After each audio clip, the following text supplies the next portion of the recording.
he would call me to sub on gigs if he needed a trumpet player, an alto player, or a guitar player. Mm. So what that meant was I learned how to transpose in B flat and E flat. I knew how to read bass clef because I had actually played a lot of bass in high school. Oh, And then I had a line six amp with like effects and stuff, so I could plug my fiddle in and get like oh, that's sick. all the guitar sounds. Yeah. So it taught me how to play with a rhythm section and be a part of a rhythm section and just the importance that rhythm has to everything else that we do. And it also taught me how to play as part of a horn section and how to match horn articulations.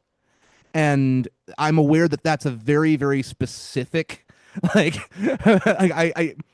it was weird. I did an interview with a guy named Matt Holborn a couple years ago, and I was telling him about this, and because it's normal for me because I did it. So it's like, oh yeah, like that's what everybody does, right? And he's like, Gabe, no, that's no one does that.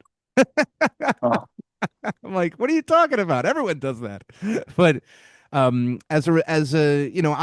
very lucky in that I had access to those resources. My could you please describe your personal experiences growing up, whether that's background, location? I know you started classically, uh-huh. as a classical violinist, and kind of how that transition was. Because I also started as a classical violinist, and I'm playing some jazz currently. I'm actually at a jazz camp right now, but Oh, sweet.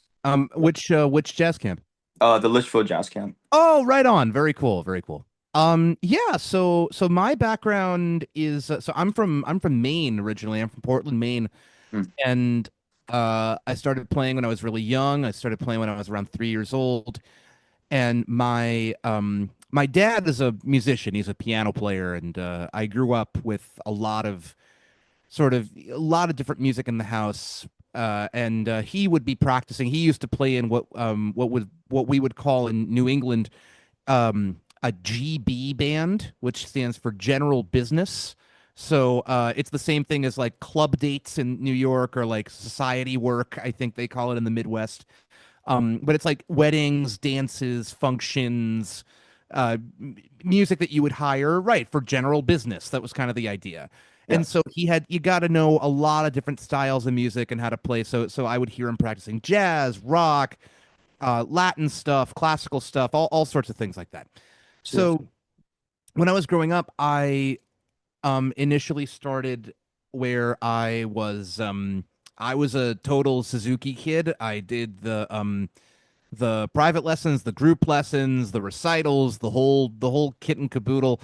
To this day, I still will sometimes pull out Suzuki Book One as like my go-to um background music if I'm playing Oh, like a wedding or something, and I'll just start playing. I'll just be like, "Can I remember all of Suzuki Book One?"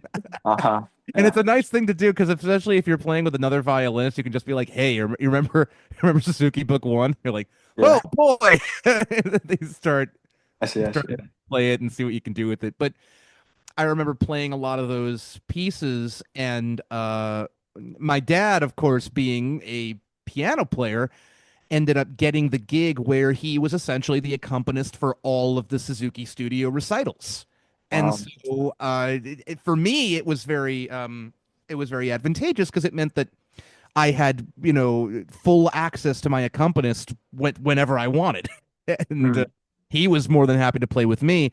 And there were times where we would play the tunes and start playing stuff where he'd be like, maybe, like maybe instead of playing it like the straight classical way, maybe you should try like swinging it a little bit, or maybe we should try like, what if I played this different rhythm underneath it, or these different like chords, or like you felt it a little differently.